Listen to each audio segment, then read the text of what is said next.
जय हिंद दोस्तों, आप सभी का स्वागत है nursing study zone Hindi YouTube channel में। पिछली क्लास में हम लोग एपिथेलियम टिश्यू के प्रकार, टेंडन, लिगामेंट और कनेक्टिव टिश्यू के बारे में पढ़ा था।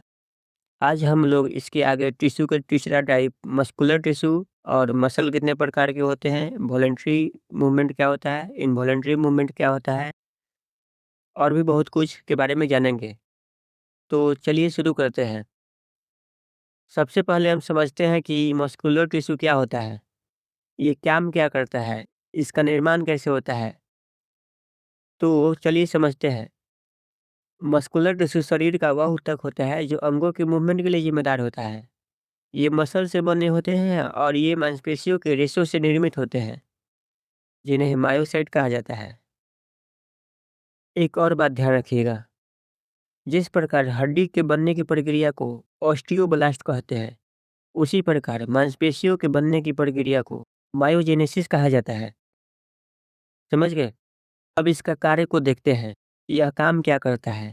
यह शरीर के सभी प्रकार की मूवमेंट को संचालित करता है। मतलब कि हमारे शरीर की सभी प्रकार के मूवमेंट को कंट्रोल करता है। देखिए, हमारे शरीर में दो प्रकार के मूवमेंट होते हैं। पहला होता है वॉलंटरी मूवमेंट, दूसरा इनवॉलंटरी मूवमेंट। अब हम समझते हैं कि वॉलंटरी मूवमेंट क्या होता है। देखो, वॉलंटरी मूवमेंट वह मूवमेंट होता है जिसे हम लोग अपने मन से कंट्रोल कर सकते हैं। इसमें स्केलेटन मसल्स जैसे हाथ, पैर, कंधा, जीभ, जबड़ा ये सभी आते हैं। अब हम देखते हैं इनवॉलंटरी मूवमेंट क्या होता है। इनवॉलंटरी मूवमेंट वह मूवमेंट होता है जिसे हम लोग अपने मन से कंट्रोल नहीं कर सकते हैं।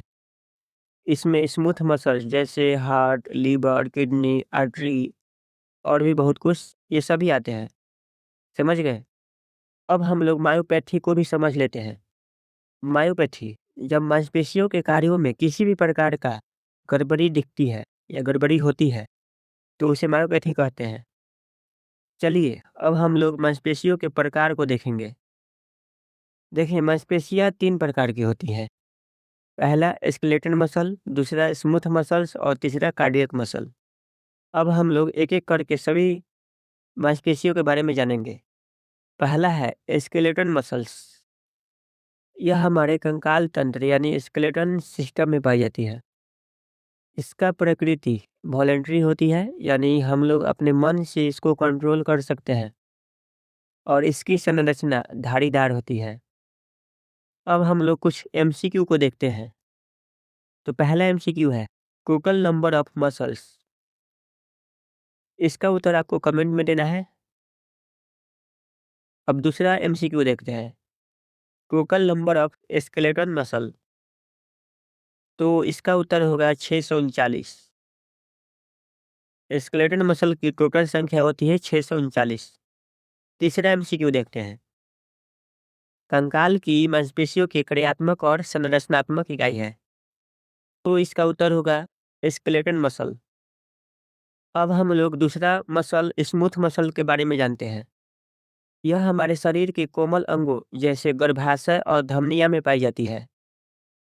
इसका प्रकृति इनवॉलेंटरी होती है, यानी इन पर हमारा कंट्रोल नहीं होता है और इनकी संरचना बिना धारी वाली होती है। समझ गए? अब तीसरा पढ़ते हैं, कार्डियक मसल। यह हमारे हृदय की मायोकार्डियम परत में पाई जाती है। जैसा कि आप लोगों को पता है कि हृदय की 3 लेयर होती है, पेरिकार्डियम, मायोकार्डियम और इंडोकार्डियम। तो मतलब यह है कि यह हमारे हृदय की सेकंड लेयर में पाई जाती है और इसका प्रकृति भी इनवॉलेंटरी होती है और इनकी संरचना अर्धधारीदार होती है। आशा करता हूँ कि आप लोग यहाँ तक अच्छे से समझ गए होंगे। अब हम लोग कुछ महत्वपूर्ण तथ्यों को जानेंगे। तो चलिए जानते हैं।